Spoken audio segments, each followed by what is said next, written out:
Ready? Play.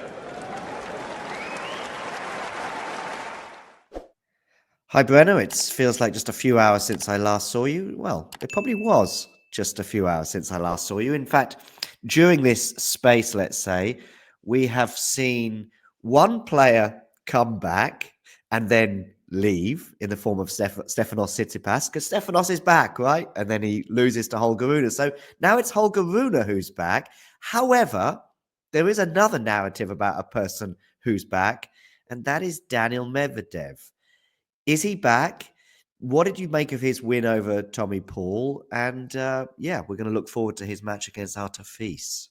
Yeah, what I will say, John, is this is the most kind of locked in he's looked in a while. Yesterday was very, he knew he was going up against the home favorite in a sense.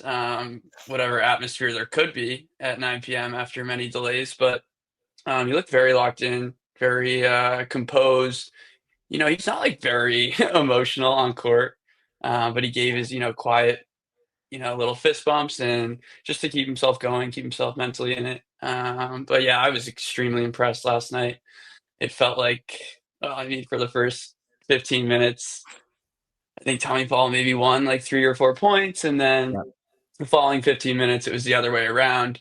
Yeah. But I mean, you watch that match and it kind of looks like the old Medvedev that just doesn't miss any balls, and you're playing a wall.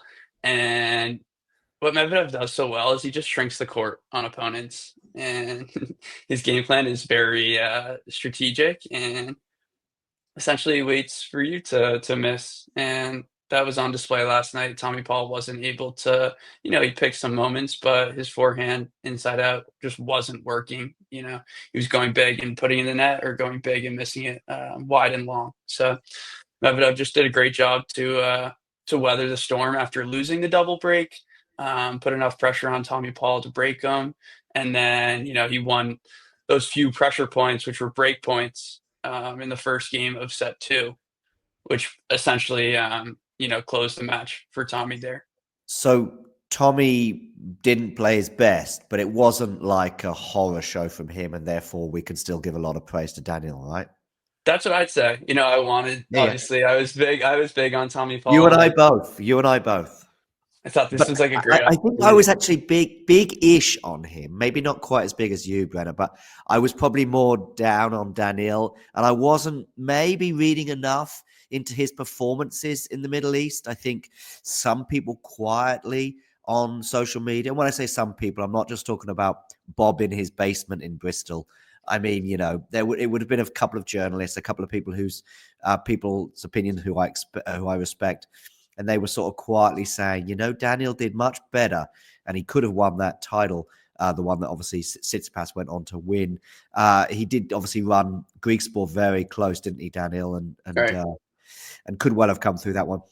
Some other stuff to back that up, actually, Brenner, is Tennis Insights. Their basic information is that the performance rating that he got overall against Tommy Paul was 8.88, and that was his best performance rating of the year in what has probably been a pretty glum year by and large, to be fair. But do check out Tennis Insights and their social media stuff. That's where I'm getting this from, and I'll share a bit more from them shortly when we come to the Artur Fils matchup itself. Shall we switch to Fils, or have you got anything else to add on Daniil Medvedev? Yeah, I just bring up the court surface real quick. Yeah, Like, sure. you think about how slow of a track this is. I think it's now the slowest outdoor hard court on the circuit, and Medvedev is quite outspoken about these conditions and how he doesn't like them. But you look at his recent history here, and he's made the final last year and put up a good fight against Carlos. That first set went to a tiebreak in the final. Yeah. And he also, I think it was the semifinal where he played Tommy Paul, lost the Yep. first set 6-1, and was able to come back. But he's just so hard to beat on this court because you can't really hit through him, and so you're forced to take your chances. And if you don't do well enough, then the scoreline can get very out of hand. So I mean, there are sort of two ways of looking at it in terms of a quick hard court, because he does well on quick hard courts as well. And in fact, it's very difficult to hit. It's almost impossible to hit through him on a slow hard court such as Indian Wells, and it's difficult to do it on a quick one. Whereas, of course, with his opponents, they have a slightly, if they don't move quite as well or can't defend as well as Medvedev, they have a bit more of a chance at Indian Wells, but they are really struggling on a quick court. So it sort of works both ways. I know exactly what you mean. What I would add is that when he comes up against elite, I mean elite, some of the best players, maybe some of the best players, not just right now, but will go on to be some of the best of all time, and some of the best attackers, i.e. Carlos Alcaraz. In particular, I'm taking Yannick out of the equation for this year for obvious reasons, but also Yannick in the past. They can get through him on this court. And you were right to highlight the tightness of that first set against Carlos last year. It was a tie break. I think it was a really, really tight tie break from memory. But once he won that first set, it was like, okay, I think this is done. And it was.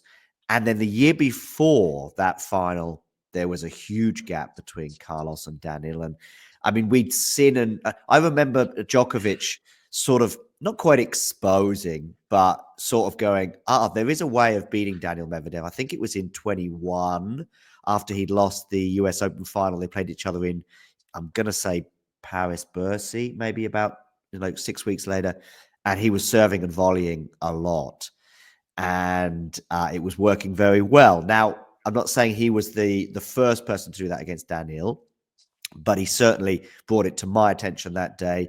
And then we saw Carlos execute it so well across, that two Indian Wells finals, but particularly the first one, and also, at Wimbledon. Now, Wimbledon obviously a very different surface. The thing is, though, moving on to Fils, Brenner, is I don't really know if Fils is going to be serving and volleying very much. Right. And unfortunately it's about like consistency when you play Medvedev.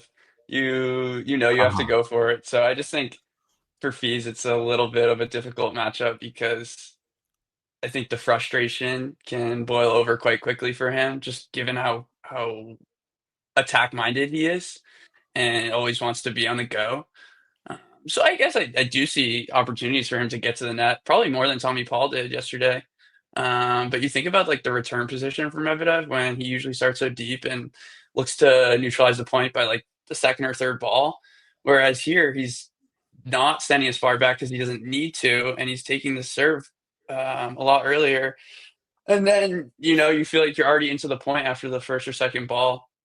Um, so it just becomes a contest of can you get Daniil off balance? And the answer on this court is no. And I think we saw it yesterday, like the pattern of play. Medvedev was just spamming the backhand. He said, "Okay, Tommy Paul, can you out backhand me?" And he couldn't. Tommy Paul was looking to switch it up with the slice a bit, and that worked. That worked. It produced a couple. That is a tactic that's actually, sorry, Brendan, to interrupt, but that Mhm. slice thing against Daniil, it's sort of gone away a little bit. I think Daniil deals with it much better today than he did in, Right. say, 2019.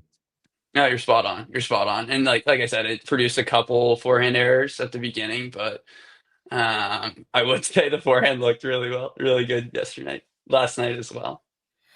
Unsurprisingly, perhaps, Feast tends to be doing a little bit better or more in attack than Daniil. And in addition to that, in fact, Feast is currently, according to Tennis Insights, is leading the in attack score at Indian Wells with 29%. So that's the amount of time he spends on the offensive. Whilst Medvedev is actually currently leading the steal score at Indian Wells amongst the players left in. Now, what again does that mean? It means when you're down in the point and you should have no business winning this point, which is an expression that I hear a lot of these commentators use. And that is where Daniil is excelling because he's obviously defending so well and then managing to get back into the point and then ultimately winning it. All of this, as I say, is coming via Tennis Insights. Fils is playing well. Is he playing well enough, though, to beat Daniil Medvedev? Because you can already tell I'm not sure he is. Yeah, I'm with you. I think it's going to be too much for him. Uh, I think like yeah, it's great little week for fees just to get some success, especially at this level, as we talked Yeah. about first. quarterfinal at an 1,000. Still so young, but so raw and talented, so athletic, and as we talked about, loves to be on the attack. Yeah. Diallo wasn't much of a test. Musetti, Musetti was a fun match just because of how open they both play. Like Musetti is gonna let you play and try and add his variety to the game. So he's a little bit unpredictable. So that match was much more open, a lot of fun to watch, and so we saw like shot making on display. Whereas I just don't think Daniil allows for that, especially as I talked about yesterday. Or he was just standing so much closer to the baseline, like so tight, and so um, the only way you can really get on the offensive end is I think if you move him twice and then explode, which I thought would work for Tommy Paul's explode on that inside out forehand, which Fees hits really well as well. So I mean that would be my take. And we talked about the net presence if Fees can get there a little bit more, like he likes to attack. That's gonna have to be his game. Yeah. It's 1-0, the head-to-head, and that one match coming in Vienna in 23. Daniil Medvedev winning that one in straight sets. I don't think that will mean too much. I'm kind of more interested in, what are the factors generally we look at? We look at sort of current form. Well, Medvedev's until that win over Tommy Paul, there'd have been a big question mark about. And we can't change everything. I was being a bit facetious at the beginning when I said that Medvedev is back. But it's a narrative that was sort of being whispered, as I say, a few weeks ago. Whereas I think that is a real sort of statement win. It'll soon be undone in this tennis world if he goes on to lose to Artefis, I think, in pretty much any fashion, because I do favour Daniil quite a lot. Pedigree also at this tournament. Pedigree also on a hard court.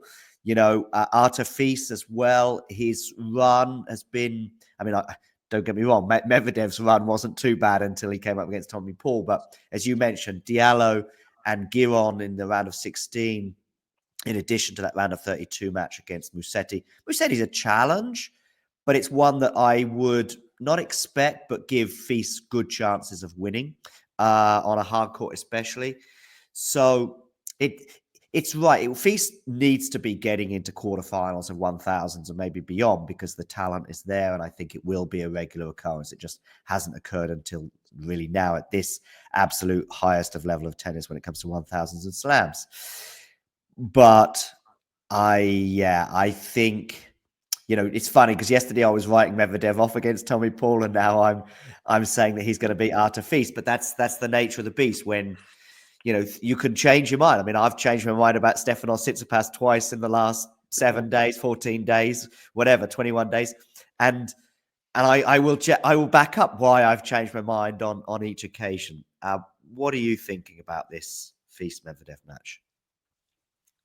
Yeah, I just go back to like watching last night, and I'm like, this is more of the Medvedev I'm used to seeing. Um, like I said, just didn't miss. I think he saved all five of his break points at a point, obviously. Um, but yeah, just shrinks the court. Just shrinks the court. You feel like you have to do so much with such little room, and I just don't think that's a good recipe for Arthur Fees. No, me neither. I'm gonna go. So, do I go straights or three? I'm gonna go straight sets, Daniil. Two close-ish sets. Yeah, I think the first one might be able to be close, but I think he runs away with it. So I am with you, Daniil Medvedev in straight sets. If you enjoyed this video, make sure you hit that like button. Don't forget to subscribe and click that notification bell so you don't miss out on all things tennis.